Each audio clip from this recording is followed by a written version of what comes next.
southern region of Vietnam. So welcome to my presentation, and it is an honor to actually be here today and being able to give out my speech like right now. So before we start off, I would just like to go into the main points of my presentation. So the first thing I would be mentioning about is just English in general. And after that, I would just be saying the involvement of English in my daily life. And probably just my opinion about the recent English Cambridge Got Talents in the Mekong Delta. What is English? We all know here English is one of the international languages that we use every day. It is one of the basic connectors, language connectors for people from different regions to communicate with each other. It was originally a West Germanic language, first spoken in the medieval England, and then it was evolved until today. The Anglo-Saxon are a cultural group where their cultural foundations are the main basic foundations of the English legal system today. And because of them, we have English. So let's just not do the rest.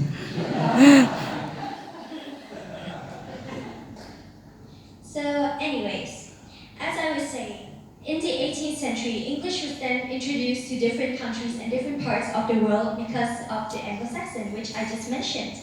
And ever since then, it has been adopted into parts of America, into parts of Africa and Australasia. And now, it is one of the biggest languages in the world. It is the second language in most countries and the first in a lot of other countries too.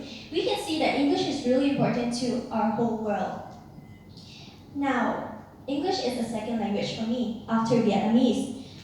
I have been exposed to English from a very early age, and I have picked up English ever since then. I use it throughout my communications, which I talk with my parents, my sisters, my friends, and even my teachers. I use it during my leisure time, which was different compared to other students at that time because most of them just spoke Vietnamese, and I didn't have anyone to play with at that time because I just liked speaking in English. They laughed at me because I was different, but I smiled back at them because they're too familiar. So I even use it in my academics, which is really obvious because we have a subject called English. And one of the main reasons why my English is much more developed, much more advanced compared to those my age right now, even though we start from the same box, is because I am fascinated in this language. I am fascinated into learning different languages. I'm fascinated into doing things, and I am really interested in knowing what other people are saying. Because when I see foreigners or tourists, I just hear them speaking like Chinese, and I don't understand anything, and that makes me confused, curious, and then I'll just go home and try to pick up Chinese too.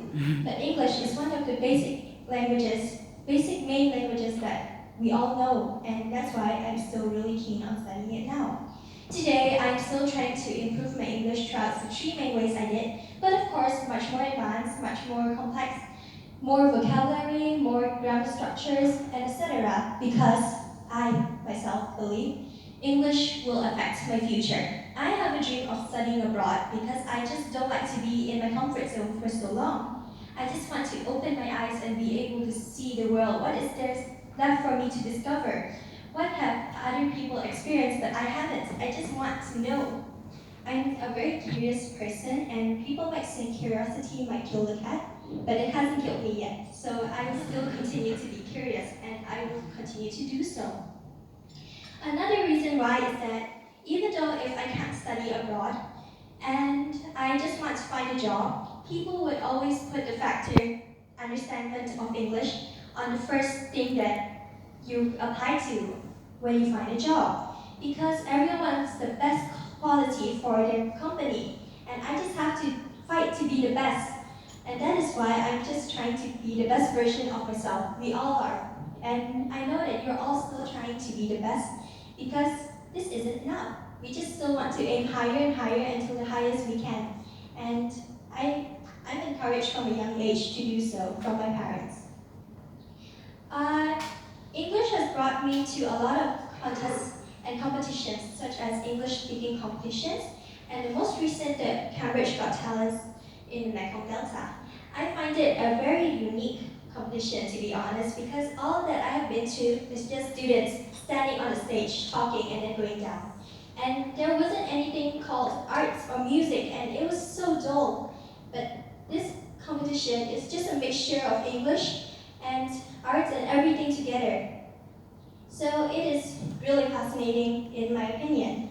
Throughout that competition, my friendship with my friends and my teammates grew, and we grew a bond together. And even with those I don't know, I also grew a bond and we start to communicate with each other. Until now, we still keep in touch, and when they come to Gotha, they meet me and I meet them, and we just talk in English because it's our interest. And last but not least, it has brought me new experience, and it has brought me faith and confidence in myself. I was once really afraid of stages, which is also known as stage fright. And when I just go on the stage, I just start shaking and I can't do anything. And because of these competitions, they help me face my fear, one of my largest fears from when I was a kid. So English altogether has helped me a lot. It has opened the door to my future. It has helped me overcome one of the biggest and probably the longest lasting fear that I might still have today. So overall, I think that teachers, everyone, we still need to try to encourage students to understand and learn English, because everyone has a door to their future. And there might be just a barrier in front of the door that we just need to help them push away, because we can't do everything for anyone. So that is all from my presentation.